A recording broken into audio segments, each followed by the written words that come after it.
Welcome back to Articulate with Steve McJones. How's it going, Paizones, Peronis, Paigioni? I've been hanging out in South Philly too much. But what's going on, guys? I am feeling sicker than a dog, but we don't have to, talk about it. But you know what we do have to talk about? How freaking sick this guest is this week. Thomas Patrick, everybody. I freaking love this dude. Very thoughtful individual. He really does, you could tell when he talks, how much he thinks and how much thought goes into what he is trying to express. So, really appreciated having him on. A lot of good stuff regarding creativity, which is, if you've been following this podcast at all, a lot of the base of what I like to talk about. So, it was good kind of getting back to my roots a little bit. Thanks, Thomas Patrick, for coming out here and being open to talk about these things with me. Great conversation, very introspective, and hopefully when you listen to this it makes you think about your life a little bit too. So enjoy. Alright, and we are good. So welcome. Howdy, Thomas Patrick. That's my favorite way. Do you notice that I say that every Howdy. time? Yeah. Yeah, it's really just within comedy at least, or when you're in a new group of people meeting a lot of people and your Instagram is your name and it's hi Thomas Patrick, it's just the easiest way to remember and it works perfectly. I love it. Yeah, I changed it a couple times. I was in search for the one that would stick. Mm-hmm. And some of them that I had before Howdy yeah were just strung off of a bit of whatever I thought would be catchy or whatever. Yeah, but that's fair. Howdy is the most authentic thing for me. I do like the ones that are bits, Jackson Crutchfield's is Chili Nelson. Mm-hmm. Have you ever heard Party McFly? That's always a good one. Trilly Ray Cyrus. Yes. But yeah, man, thanks for coming out and recording with us. Yeah. I do appreciate that. So tell us what we're going to be talking about today. Well, I know the basis is creativity. Creativity, correct, right. And let's get a little bit of background on you. Where'd you grow up, and kind of when did you start developing some of these tendencies that you have led into now? Yeah, so a little bit about my background. I grew up in Virginia Beach. My dad was in the Navy, so I moved around a lot. But as a kid, I'm from Louisiana. That's my direct family. That's where you feel like home is? That's where a lot of our family reunions were either in Louisiana or wherever. One was in West Virginia, but that's because my aunt lives there. Yeah. But yeah, my family spread over. But Louisiana. That's fun. Yeah. Yeah, so South. So you kind of grew up in the South for the most part? I'm definitely a Southern. A Southern belle? I am. Yeah. Nice. That's awesome. Hence Howdy. Yeah, well, fair enough. Yeah, I'm from the Midwest, and we still use Howdy out there. Yeah. But I was as a kid, my dad would use it. I'm like, Dad, you're not from Texas. Get out of here. I'm Woody. Howdy, howdy, howdy. Well, Midwestern and Southern values, I would say, are very similar in some extent. How do you think they're different? I would say whenever, because I don't venture to the Midwest too often. Yeah, you don't need to. But when it comes to hard work, or ethic, work ethic, I would say is very similar. Interesting. Yeah, that's fair. Yeah, it's what you can create. Yeah. Whether it's from your hard work or from an imagination, I guess is similar. Yeah. So that's one thing I noticed. I just hit episode 100, and I went back and listened to a lot of my old podcasts. And one thing, I listened to this one where it was right when COVID hit. And before that, I had an internship in New York, right? But I was graduating. I'd been in Ohio all my life. And one thing I said that stuck out to me, it was in Ohio or Midwest area, you kind of to grow, you have to make yourself grow basically, and you have to do the things where is if I were to move and put myself in an unfamiliar situation, it would just naturally happen. And that was something cool that I said, but also I was like, oh, that was very naive of me. Because you still got to put work into everything out here, too. And you're getting slapped around by the world left and right, too. So Yeah. that was a fun reminiscence. But anyways, enough about me. So you grew up in Louisiana and, moved around all over the place. When you were a kid, did you have a direction that you, like, did you have a dream or anything like that? I don't know if I could pinpoint a dream when I was a kid. I always had an imagination when I interacted with my friends. Nice. Like, we would do just kind of random, and honestly, also, I think just kids in general are just more imaginative. Of course, right. I don't know if it's innocence or I don't know what it is, but a lot of, like, I would put an idea and then, like, we would act it out, like, Nice. in a way. It sounds super weird. Like, that's kind of what I mean. I used to go into my grandma's basement and, like, dress up with whatever costumes and shit they had down there. Yeah. So, Yeah, definitely. And then you get all the attention, of course, from the adults. They're like, oh my god, look at them putting together. They like to see any display of. At least my parents were very supportive of any display of, like, creativity for sure. Yeah. But also work ethic for sure. Yeah. Too.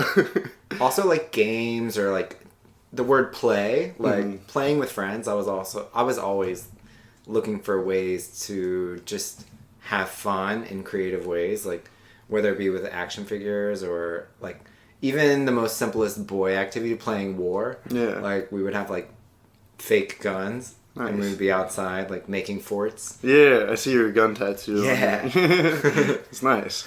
Yeah, no, that's super fun. And, like, that's where I think a lot of, I mean, this is going to get super broad and we can kind of reel it back in, but, like, a lot of kids nowadays have games given to them or things like, even just toys in general that aren't necessarily screens, but it's like you said, especially I feel like in the South or in, very suburban or open areas, it's like you gotta make games, you gotta have fun, even kickball was just super fun, but I mean, that's, again, different topic for sure. I want to narrow it back down into you though. So yeah, growing up, playing a lot of games. In high school, how'd you spend most of your time?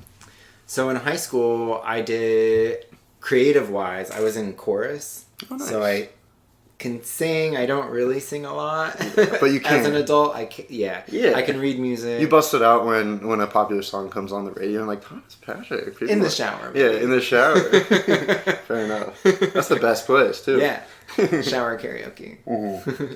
But I definitely, so, like, chorus, singing, but also drawing, painting, different mediums of art. Yeah. Were your parents fairly supportive? Yeah, my parents really just trusted me in my own devices for the most part when it comes to, like, education. Nice. I always did my homework. Right. School-wise, they never had to, like, get on me. Decent grades. Yeah. All right. Definitely, yeah. I was in AP classes. Oh, jeez. Definitely. Are you the oldest? A good Do you have student. siblings? Youngest. So I have one older brother. Wow. He's a genius. Oh, really? He's super smart. Oh, wow. He's very intellectual. I just happen to get good grades. Okay. Honestly. Yeah. And then was always conflicted because I was gonna go to art school and I did, but I didn't finish. Oh, wow. So you graduated high school with the intent to go to art school. Yes. To do what at art school? Like So, painting, or was it for? My goal was color and textiles. Yeah. Yeah. Okay, that's cool. Yeah. And so like what happened? I dropped out. Yeah. My high school life. So I'm gay. Okay. And I grew up very religious. Wait. Yeah. Okay. So anyone listening, surprise. But yeah, my family life and myself, like, I didn't graduate high school living with my direct family. Okay. I had a friend whose mom took me in because I was kicked out. Wow. I was gonna ask if you considered if you had like I just assumed supportive parents and like I don't know, that's so yeah, I'm sorry, that's rough. It's okay. I mean, I say it's okay. It's not okay. Right. It is not okay to kick your kids out until they're ready, I guess. But in certain degrees, every situation is different. But right. But I mean, at least you had another family that were able to take you in. Was it a good friend of yours? Very good friend. Okay. Yeah. Nice. And you were how old at that point? I was a senior in high school. So. Okay. So it's like you only had a couple years left with your parents anyways. Anyway, yeah. So. Yeah. Okay, so then I guess when did you start like making projects, or like did stand-up come kind of a bigger thing first, or did you have, I mean, obviously you had projects with like art projects and things like that, but when did you start doing it on your own, and like when did you start to form your idea of what you wanted your expression to be? I came into stand-up, I write short stories kind of on my own. Nothing's published or anything like that. I always just write them for myself. Mm-hmm. But short stories about what? Well, that's everything.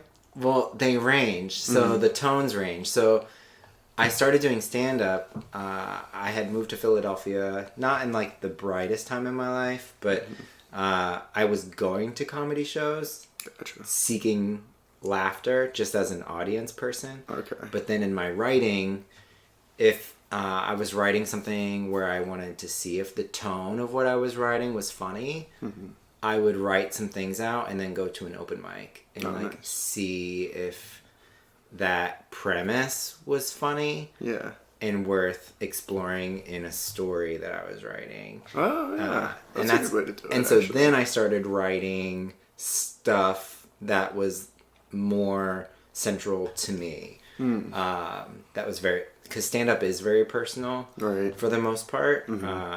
But also certain jokes are in a sense not real. Like I have a joke that I wrote that is a short story of my experience with Christianity and my family, but it's totally not real. Like, oh really? Yeah, it's about me going to the park and seeing Christian hate people with the signs and explaining how I feel about like my perspective of seeing I have heard that joke. Yeah, and then I like do like a misdirection, like, oh, it was my mom holding the sign. Yeah, but that's not real. Like my mom is not that hateful. Yeah, but I wrote well, it's like almost a hypothetical, because that's a situation that could happen for sure. Yes. Yeah.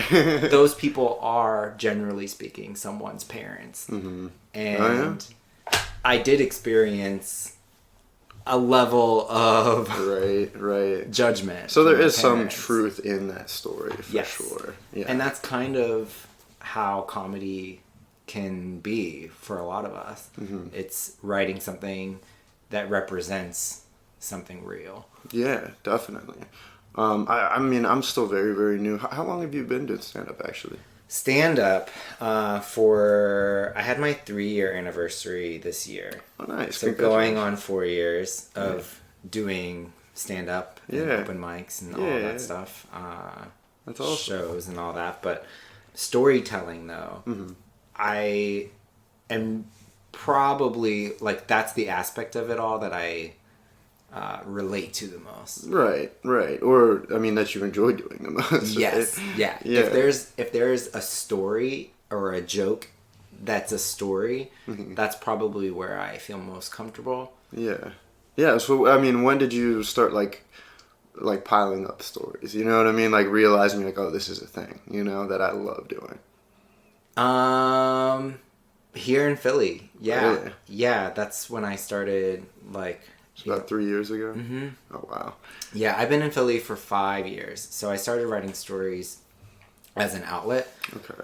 To fill my time. Okay. But, I was going to say, was there anything in specific that made you, like the first story that made you want to sit down and actually write it out? Yeah, so most of my stories are based off, of course, experiences. But the process of writing, I would say... in the pandemic, like I started writing thinking like I could do something bigger. Right. So like I'm writing a book. Oh yeah, you were telling me about that. It's exciting. Yeah, and then it's interesting because now it's like, okay, so I want to finish a project, but then it's like the process of being or considering myself a writer is also kind of hilarious in a way, because like I don't know if my goal, of course, like as a writer you want to be published, but it's like whatever that looks like, I have no idea. But it's definitely a process. But I definitely, like right now even, I started like in the last like week, I've been developing a new story. Oh wow. That's could, like the kernel could become bigger, but for right now it's a short story. But it's based off of me not drinking. Oh, nice. Because I am not drinking. Sober for? It's been at least 2 months, so it's new. Yeah. But it's like 2 months isn't nothing. I can barely go a week sometimes, you know? Yeah, it's crazy. Yeah. I honestly, like, I don't think I realized how much alcohol played a part in my life overall, but Really? definitely, like, the idea of alcohol being, and this is where it's like, a lot of my writing is like research. Like the book that I'm writing, I've spent hours on days of research for themes and things that are like strung through the entire story, start to finish. Yeah. And this is very similar. So I'm like looking up, I've been researching a lot of influences of alcohol and culture. Oh wow. And just how humans explain our relation to having the need for alcohol. Yeah. Yeah, it's really interesting, that whole idea, because, I mean, people were drinking, like, you know, mead back in the day, right? Yes. And it was like a magic thing. Was it you that was telling me about that? No. But yeah, I've mead, and so I've been leaning towards the Nordic customs. that's early. Yeah. Yeah. And what did they do? So it's all very the mythology behind it, of like, I mean, that's kind of a common theme, right, through a lot of things. But well, you know what's crazy about mythology? Quick tangent is, like, I had a buddy sit down and explain this to me one time, because I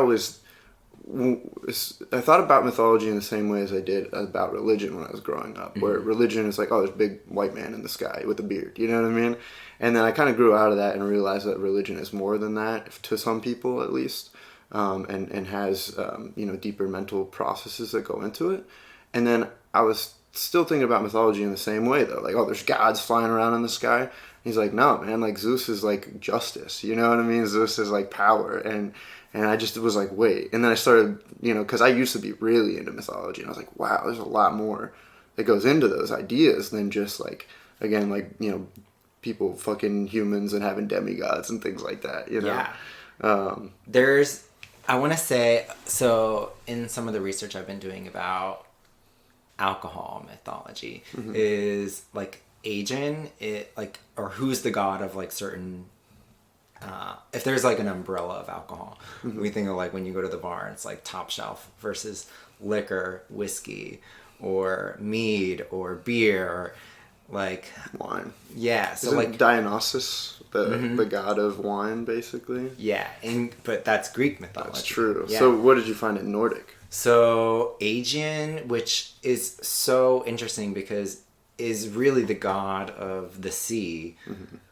But then in Nordic mythology, a lot of gods, or gods, but also creatures, there's a personification that's attached to these ideas, or explanations of things that we wonder about but maybe can't explain. Right. So it's interesting to me how a creature of the sea who has power would be considered a god in some aspect, but in different translations could be as simple as a troll, or an ogre, or something that's kind of personified with people features, like a face, and then we see that in art. True. Where we personify a being coming out of the ocean. Yeah. But there's like 5 islands named after the same god in the Mediterranean. And so it's like there's culture that's built around These, even what alcohol they drink. yeah. Wow, that's interesting. And a lot of it, is summed up in, I'm trying to remember, but exactly, but it's like the calming of the heart was one translation that I was reading recently. Is that of alcohol or? Yeah. Oh wow. Was like the reason or like the benefit of drinking was, or one of the original reasons we drink is to calm the heart. Yeah. And it's like cause and effect. And then it's like, okay, well, why do we need to calm the heart? Yeah. I heard this line recently from this, I forget what song it's from, but it's life's a bitch and then you die. And that's why we get high. So my friend, I have an old friend, we would say to each other, we were like, life's a bitch, or life sucks and then you die. Yeah. And then maybe a cat will eat your face. And then maybe. Maybe. Yeah.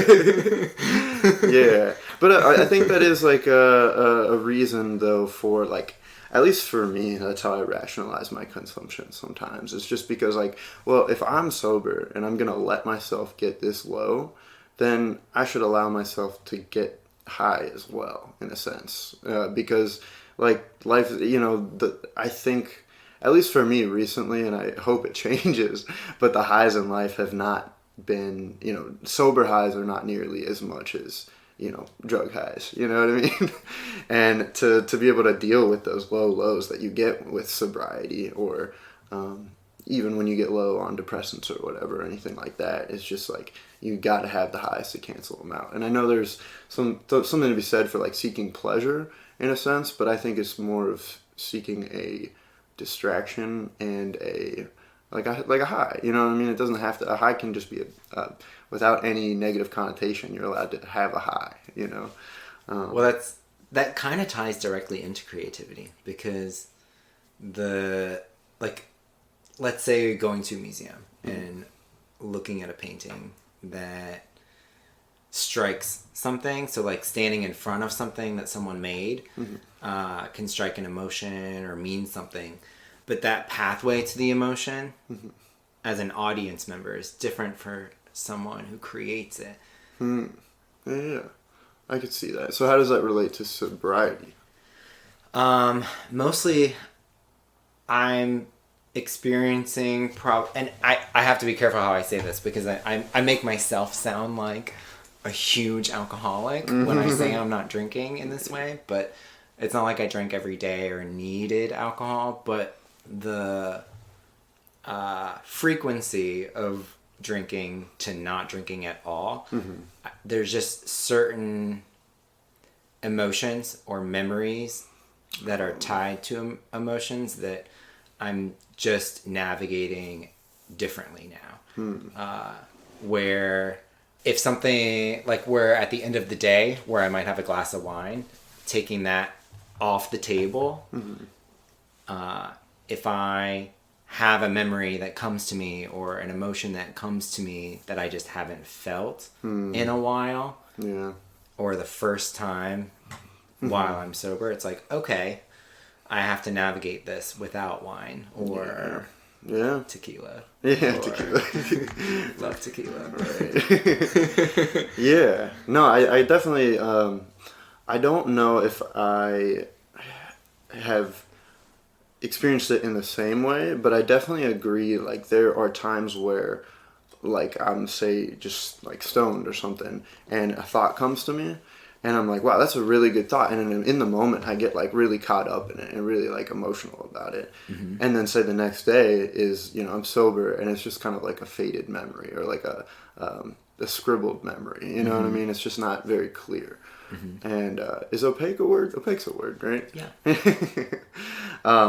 So yeah, that's kind of something that I had realized with sobriety a little bit as well, where like, and I'm not even close to 2 months sober, right? But like, if, you go, I was talking about with Naeem actually, I think you were there, whereas like, if you go like a day without drinking or smoking, right? You wake up, you get like a decent night of sleep or something like that because, you know, you weren't drinking or smoking, but for the most part, that's what usually put you to sleep before. So it's like the sleep wasn't great. But you wake up and the next day you still feel kind of groggy and like kind of like, damn, like I've felt like this before even with drinking, you know what I mean? Mm-hmm. But then the day after, things become a little clearer. And things, as opposed to like with weed, I think especially, is like the day after, even if you don't smoke for 2 days, you can still feel that it's harder to collect your thoughts. Whereas if you go 3-4 days without it, you can be like, you can take like a deep breath and kind of collect yourself a lot more quickly, I guess. And I think that definitely ties into, you know, if you have a thought that is a kernel of a story or a kernel of something, mm-hmm. when you're in a foggy state, then that idea comes up and you're like, wow, this is a really good idea. I should write that down. And then you don't expand on the thought anymore. You don't follow through with any other thoughts. Or if you don't write it down. True. Or if you don't write it down. Yeah. Not writing something down, I would say, is like having something, whether it's the note section in my phone or an actual notepad. Mm-hmm. It's so helpful. I prefer notepads just because I can, I don't know, writing it down with my own hands, I guess, and that, like, with a stylus and all of that stuff, it just seems way more connected to my mind and my memory. But, oh, yeah, definitely. That could just also be because I hate computers. Well, personally. No, I think there is something to be said for the amount of work that goes into even a letter. You know what I mean? Where like with like Chinese and Japanese Asian symbols is like to make a word, you have to put a lot of art and, you know, skill into creating that word on paper. And so you have more connection to that than me just like typing an A. You know what I mean? Yeah. So I could definitely see that and being able to write things down. Also, I mean, that was like a big thing that they used to push back in school, is like just writing it down is going to help you commit it to memory so much more than typing it out. Definitely. Yeah. I think that's why I like the evolution of getting to the point of writing. It's just, so I've always been creative or artistic or whatever, but the only reason I don't draw probably is just that it's expensive. Like, it's so expensive to get pastels, pencils, like all the things that go into creating something grandiose. Yeah, the cost is definitely where we say the starving artist. Like, an artist who's spending money on their art over food is definitely committed to the art. Right. I've never been that committed. It's hard to be. Yeah. It's putting all your eggs in one basket, you know? Yeah. But the idea of creating an image or a vision with words where you can have that picture in your mind is just as impactful as a piece of art on the wall. Right. Yeah. I would agree. Especially if it's worded in the way that, like talking about those emotional connections, you know what I mean? Like, the audience is going to be able to, even if you are expressing it, say, whatever you need to say in like a paragraph, some of the words that you think stand out might be different than what an audience member would think, you know, would be standing out to them, basically. Absolutely. Yeah, and connect to them in a completely different way, for sure. Yeah, that's really fun. That's what I love about stand-up. What I was going to say is, though, too, is it's free. You know what I mean? It's basically free. You get to go out. The biggest thing is the amount of time, and then also money spent on alcohol. And if you're not doing that, then that's, you know, something that you can get up, say, express yourself, and put it in a way where you get immediate feedback from the audience, and actually kind of like, I like what you said, where you have like a kernel of a story idea. It's like, well, I'll try it out, see if people in person react to it, and then you can like expand on that later, which is really cool. Yeah. Some of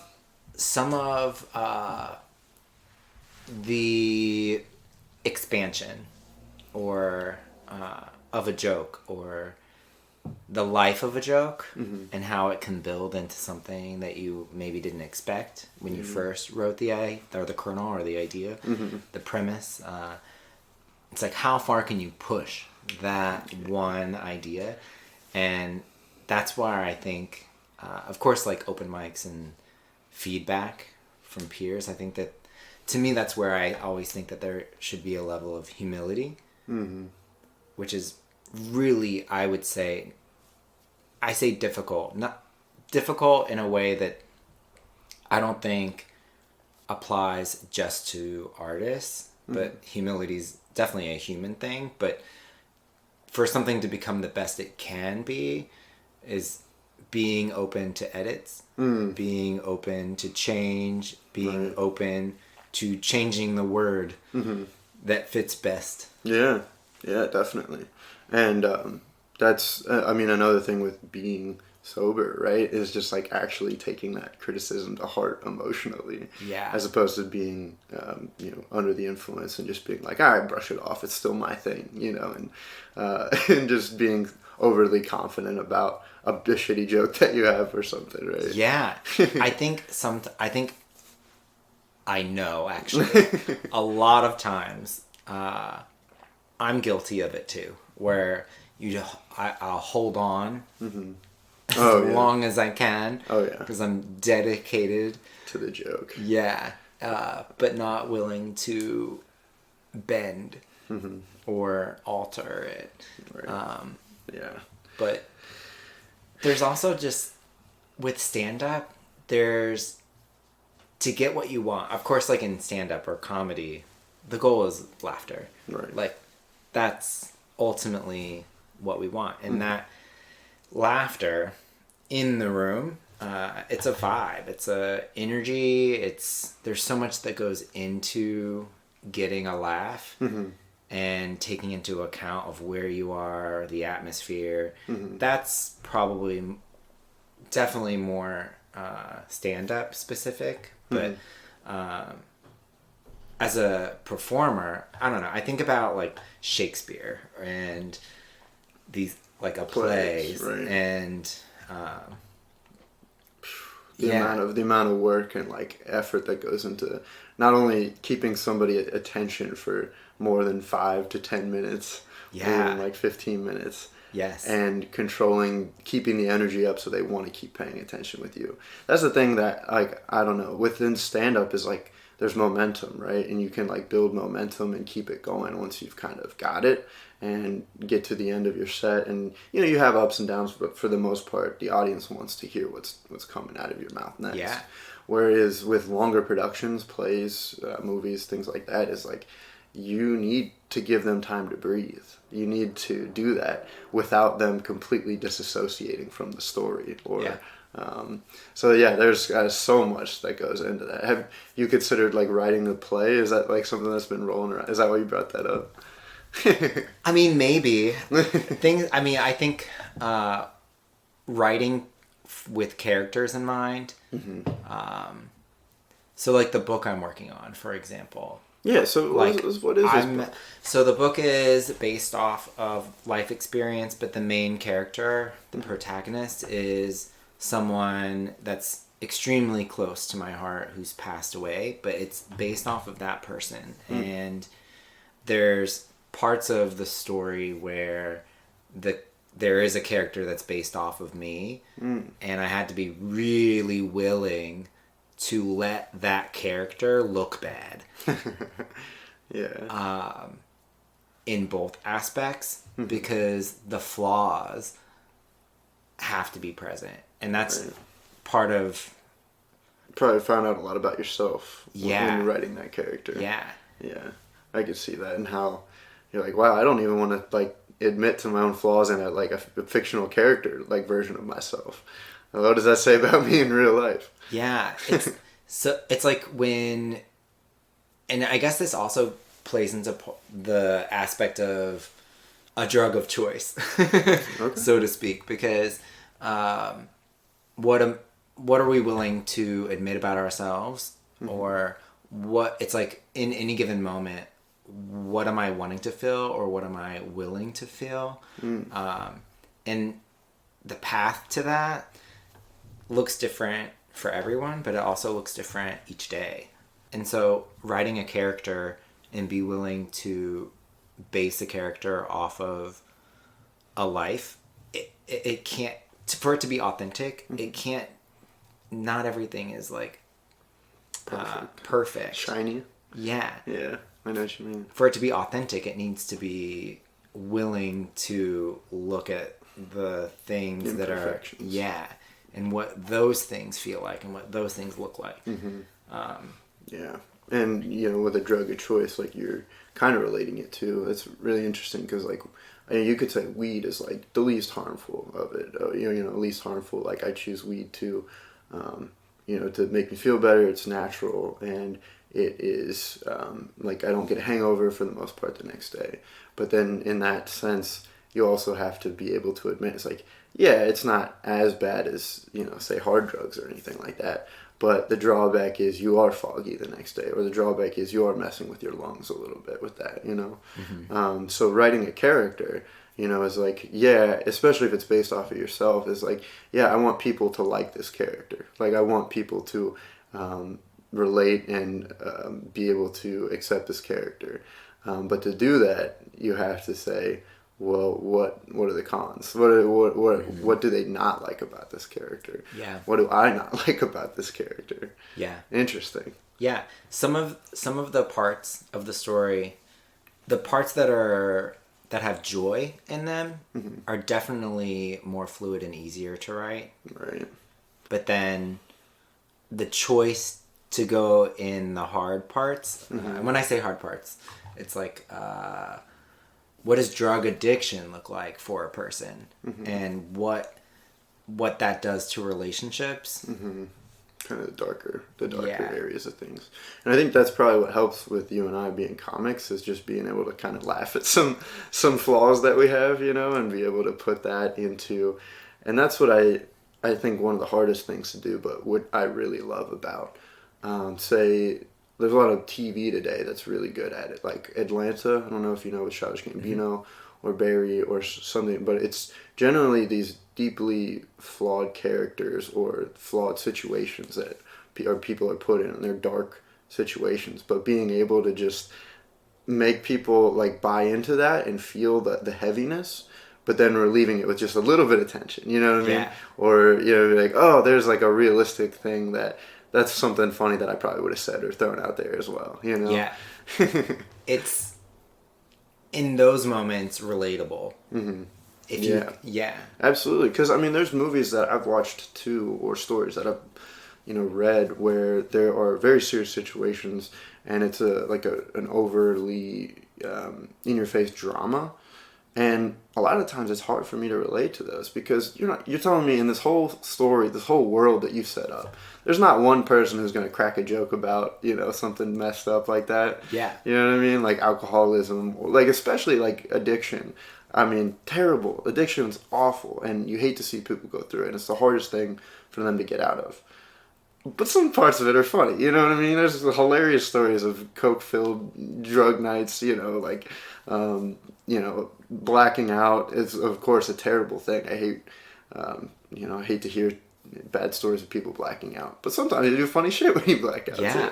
I always, so my view on blacking out is that the road to blackout in my lifetime, I would say, is I didn't always black out. Like, the idea of a hangover, like, it's like building a tolerance. So getting to a blackout is definitely a feat. like it's an accomplishment. Yeah, like, if you got to a blackout, wow, you really did something. Yeah, like, you've been doing this a while. That's pretty good. I like that. That's hilarious. So the book, though, getting back to it, what do you want the book to become for you? I want it to be, in the most personal sense, it's a gift to this person. Okay. Because the idea, it came in pandemic when I was like high out of my mind, on the floor. Literally, I was on the floor, on my back, and was just laying there. And I think I had done, it wasn't even that I had smoked weed. I had tincture, and it was like tincture is like drops, THC drops. Oh, interesting. And it was like my first experience with the drops, and hindsight, it's probably the most I had ever taken at one moment. Therefore, was completely content being just motionless. Yeah, melting into the floor. Yeah. And just thinking about life and thinking about not just life, but like, I mean, the pandemic is a time for all of us where, I don't know if, for me, I've lost a few loved ones, but losing someone makes me think about William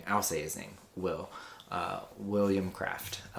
Losing him was paramount for me. And I've always thought about what my life would be like if he hadn't passed away, and how different would it have been, and what path would that have looked like. And I would be so foolish to think that we would even be together still, because relationships end all of the time. So if he had lived, we may not even be friends today. Right. But you didn't get to see there's that play no out. way to know. Right. So to you, this is definitely a way of closure in a sense, but I mean, that's not going to be until you're almost done with the story. In a way, it's processing the future that could have been, for sure. Yeah, it's a future that's more so for him than me. And Gotcha. And that's where I had to really be mindful that it's like, okay, what good could I give him in this story? Oh wow, painting him as also an imperfect being as well. What good can I give him, and what bad experiences exist as well? Right. And coming to that conclusion in the process of telling the story was very like the climax of a story, or like not just from an audience perspective reading the story, but also this character in it. Like the reality of it is we all feel stuck. We all have moments where we want the best for ourselves, but don't know how to get there. Right. And so it's like creating those moments for him. Right. Yeah. In this imaginary life Wow. was like definitely important to me to make sure I inject that into the story. But it definitely allowed me closure, definitely. And not even quite there yet. I mean, that's something that's never gonna heal completely, but definitely processing for sure. Yeah. Processing is a big part of it, so that's good. And I mean, that's good that you've kind of realized that, you know, the positives and the negatives that you have to include in this, because that's something where, so I mean, kind of relating, I mean, this is, you know, an internal struggle that I had where I went to juvenile detention, and immediately after that whole thing was over, telling people about that was just like, oh, I'm just going to joke about it. You know what I mean? I'm just going to laugh about it, and I'm just going to, you know, be the funny guy and, you know, tell people it wasn't that bad, and, you know, things were light and whatnot. But in reality, you know, that was a terrible, terrible experience. And something I created when I started this podcast, actually, this podcast episode I did called The Juvie Story, where I got like inebriated. I did like a drunk history version of it. It's pretty cringeworthy. I wouldn't listen to it, but getting it out and telling the funny parts along with the very serious parts that were intense for me I processed a lot more than I had realized just telling that story. There were things that I had forgotten about that I brought up, you know, while I was doing it, and I was like, wow, that was not something I was expecting at all. So I definitely relate to that with the processing it. And I think there is something to be said where is maybe you'll never fully get over it or fully heal from it, but I think there is something to be said where processing it and then kind of shelving it as part of you, you know? Yeah. It's definitely part of the human experience of whether we find levity in a situation, but also all of us experience loss. Mm-hmm. It's a common thing. That's true. And how we deal with it definitely ranges. And whether it be alcoholism, addiction, creativity, that's still dealing with the same root, Yeah. I would be, and this is the humility or like being humble, like I definitely, if I had leaned into being creative, mm-hmm. Or had the capacity to lean into making it creative. The discipline. The discipline, the work ethic, mm-hmm. then maybe my life would have been different. Mm-hmm. But that's not the reality of my life. I did lean into addiction, and I did lean into things that, or like the idea that no one can go back in time, so what you do with it when you have it matters. But I don't think I would necessarily change my path. How it happened, right? Yeah.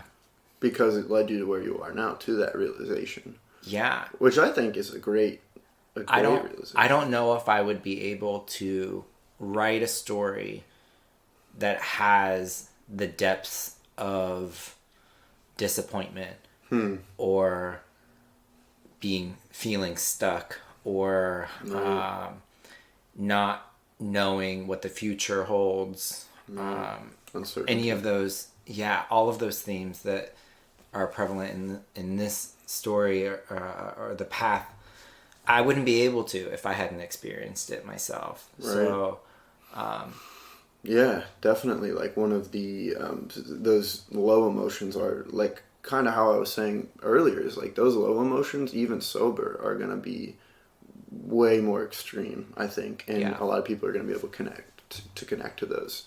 So without, if you had just leaned into creativity, and that's kind of getting back to it, something I had realized within Ohio and my Ohio life, and I was getting into creativity, starting out writing stories and things like that, but they were just fantasy stories, or they were just like up in the air type of, pretty, shiny, like funny or goofy stories that were not really tied to the underbelly of reality. So moving out here has definitely, I mean, it's also probably just comes with age as well, but getting out of a place where I had been shaped in that way definitely has opened me up to exploring those emotions and relating to people a lot more in those emotions as well. Yeah. And I think that's good. I'm glad that you are getting through that now, and I'm going to continue getting through that. And I think the main takeaway is, I think we should, of course, strive for creativity, and using creativity as a tool to help you, process and move on and move forward. But you have to appreciate that without the underbelly, without the emotion and negative impacts and situations that have happened to you, then it's not there's got to be some sort of balance, because you're not going to achieve what you want to achieve in one direction without having the other side of things. Yeah, absolutely. So I'm excited for this book. I know it's probably still kind of it's in the works.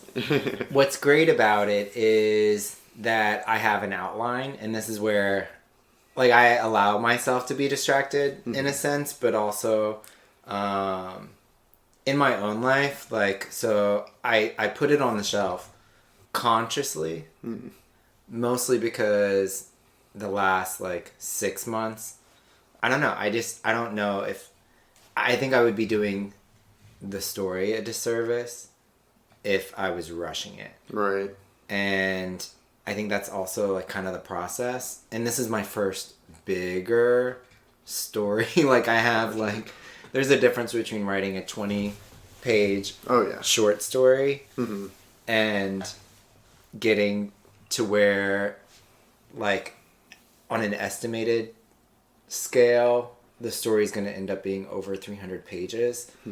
So it's getting a third of the way done is an accomplishment, but knowing that it's like, okay, measuring it that way and making it measurable is like, okay, like I'm a third of the way done, but definitely not one to rush. And also allowing myself to know it's okay to have like side things. Oh yeah, of course. Well, that's one thing that I've learned with. It's the reason why a lot of people have multiple things going on, right? So if you have a shitty day at work, maybe you don't have a shitty day at stand-up, or you have a shitty set, but you can come home and write and feel inspired and really get it out, or one of these other balances, and allowing you to do these other things for sure. Yeah. And the other thing is that I have kind of experienced that I wanted to tell you. I read a lot of books about script writing in general and storytelling. And what you'll find is that first third is oftentimes the longest and the hardest, because you're setting up this world, you're creating these characters, everything. But once you start to get into the meat of it, you've already set these things up, and now you're just rolling. You know what I mean? Yeah. Now you're just letting it play out through your fingertips. Yeah. So while it may still seem intimidating, I don't think you should let that discourage you from saying like, oh, it's going to be years and years, Yeah. Dialogue is definitely, like, writing dialogue is probably in different ways of writing dialogue. So, and then also just like, because this is like my first bigger story where I mapped it out, and just like in stand-up where my method of writing out the order of what I'm going to say in 5 minutes versus 10 minutes, single word, like my set list, right. One word will stand for an entire... Like a bullet point. Yeah. I know what you mean. So it's kind of the same way with writing a chapter. Oh, yeah. The theme of the chapter. So I have a set list, if you will, for the story. So it's already mapped out. It's just a matter of writing dialogue and setting. So like a story that takes place over the course of a lifetime... it's a lot to cover. But it's like definitely more lucid. This story is versus this new idea that I have that I'm researching on about a character dealing with not drinking. Oh wow! that character is, the story is in the span of 3 days. Oh wow! So. A lot of details and punch packed into a smaller time period. Yeah, I could see that being more enticing too. You know what I mean? It's like, oh, I could just and like get it out there. Whereas with the longer story, I tried to write a movie, like a full movie script once. I've got a pilot show script out, and I've got a lot of skits, but I tried to sit down and write one movie story, and I started it and I've never finished it. I haven't picked it up in like a year or two now. So I definitely understand how it can be very intimidating. And I, respect you for, putting the effort into it for sure. Being willing to it's like, okay, like because also it's like, okay, well, what's my process in writing? And then I think I even when it, like the details, like what a character's name is, so much that goes into it. Yeah, it's a lot. All these little tiny things that you didn't think about because you had the idea, and now it's like, oh, I have to create. Like I said, creating the world, creating the personality traits, creating all the names, the location, the setting, even all that stuff. Yeah, and it's very, very tough. But like I said, I commend you for putting work into it, realizing it. Looking at it on a realistic scale too, having other things going on as well, being an active individual in the community. You got a lot going on. It's great stuff. I would say being busy is probably now an outlet of circumstance, but also a matter of, it's like we all have a job. Like the reality is that we all pay for the life we live, and then it's just recognizing that. So even like thinking about diversity, even in storytelling. I don't know why I thought of this, but diversity in storytelling is like being willing to, it's like, okay, I'm going to go deep with my own experience and recognize like, okay, like this is something personal to me that can hopefully be something that's relatable by most, but knowing that it might not be relatable to everyone, right, or accepted by everyone. But there's so many stories to be told, and how we tell them. Everyone's process might be different. Oh yeah. But it's like having not just the tools, but like the drive to start. Right. And that's what kind of being busy for you kind of helps with that momentum a little bit. Yeah, it does. Because I can see that. I say that like on a day off, where you just want to collapse and do nothing. Yeah, I have to like, if I lean into doing nothing, I literally will do nothing. Yeah. But when I'm busy, I fit in more. So trying not to allow myself to be not busy is helpful. That's good. That was a big theme for me, at least the past year since I've been up here, because it seems like everybody's busy all the time. And for me, I really, really enjoy not being busy. It's important. I mean, the term work-life balance, and like, it really is important to the energy that you put out.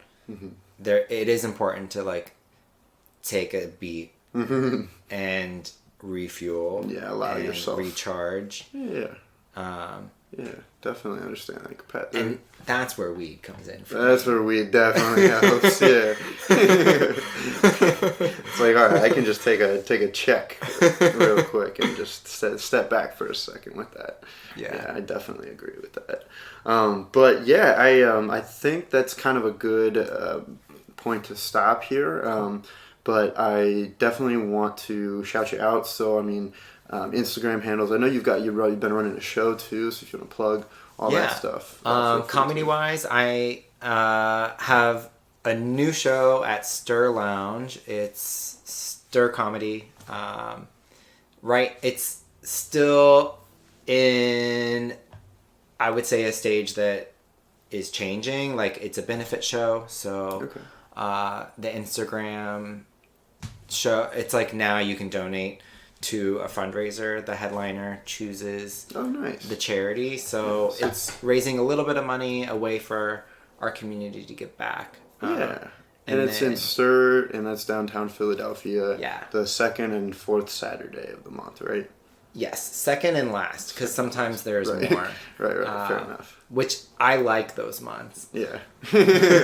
When there's more Saturdays. Yeah. I get more of a break between them. Right. Yeah, absolutely. But yeah, it's fun. It's been fun, like, in the last 3 years of doing stand-up and wanting to be on shows. It's nice to be able to have a show where I can, like, put people up where we have an open mic where we do like 5 minutes, usually max. Yeah. Because that allows more people to go up in practice. Yeah. But a show where someone can do 10 or 15 or 20 minutes, it's nice to see my friends do more time. And then, I mean, that's also why I started going to comedy, was just to watch. Right. It wasn't to perform. So it's nice to host a show that I can watch people also, consistently. Yeah. And that's awesome. Yeah. So selfishly, I enjoy it. You're allowed. It's fun. Yeah. Yeah. But it's fun too. Yeah. Okay. And then we already covered Instagram handle, Howdy Thomas Patrick. Yeah. Check out Stir Lounge, second and last Saturday. Anything else you got out there? No. This book potentially one of these days. Yeah. Yeah. Do you have a title yet? Yeah, it's called Tunnels. Tunnels. Okay. Yeah, that sounds intense. All right. Well, yeah, I appreciate you coming out here and recording with me. Thank you for having me. Absolutely. Hell yeah, Thomas Patrick. Breaking us down on fucking sobriety and creativity. Doesn't that make you want to go sober? Not necessarily, but it does make you see some of the pros of being sober, and I think that is an important message for sure. So, turn your brain on, you know what I mean? Get a little creative, process your emotions, bro. Get through shit, you know? Don't just distract yourself from life. Well, I mean, you could, like, it's not like that would really have any real consequences because we all die anyways. But, you know, we don't talk about that. You know what I mean? We just move past it and kind of push through. So, what is it? Stuff it down with the brown. You know what I mean? Anyways, thanks so much for listening. Don't stuff it down with brown. And have a good rest of your week. Thanks so much. I love you. Amen. Okay. Bye.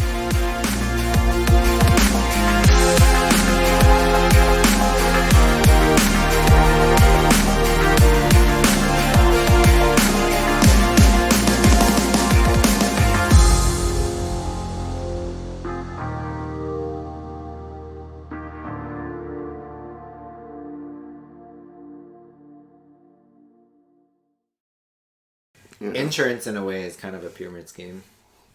You think? Kind of. Why's that? Because it's like in case. In like, case. It's all in case. Oh, like, true. Happens. So, yeah. like, in a sense, if everyone's putting in money, like, kind of into a pot, yeah, you only get access to the money unless something happens to you. That's crazy. But really, it's everyone putting money into that pot. And then if something happens to you, then you have access to it. Yeah, you got to get other people to sign up for insurance too. Yeah. To make sure that you get paid out if you need it. Yeah.